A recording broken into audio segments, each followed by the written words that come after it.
C'est au milieu des années 30 que les membres des Jeunesses ouvrières catholiques, JOC, entreprennent l'aménagement de ce lieu, alors connu comme le Trou des Frères, pour ceux qui avaient déjà l'habitude de venir s'y baigner. Jusqu'en 1943, le camp Jossis demeure l'affaire des membres Jeunesse ouvrière catholique, à qui l'on doit ce qui deviendra le premier véritable terrain d'amusement public de Saint-Georges. L'œuvre des terrains de jeu s'y installe et devient un lieu véritablement communautaire. C'est au prix d'efforts considérables, chacun des administrateurs allant même jusqu'à hypothéquer leur maison pour y garantir les emprunts, que l'OTJ réussit à acheter, préserver et développer ce parc.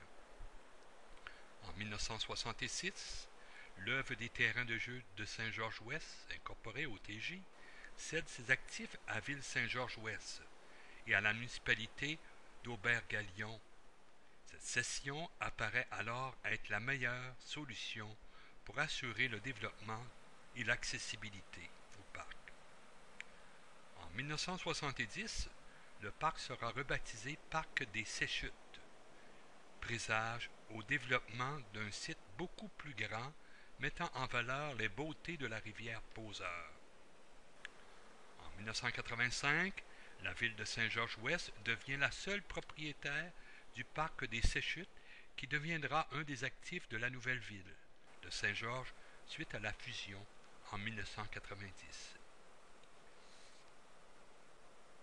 Dès 1994, convaincue des possibilités de développement du lieu, la ville de Saint-Georges confie un mandat au Conseil régional de loisirs pour l'élaboration d'un plan de développement à long terme.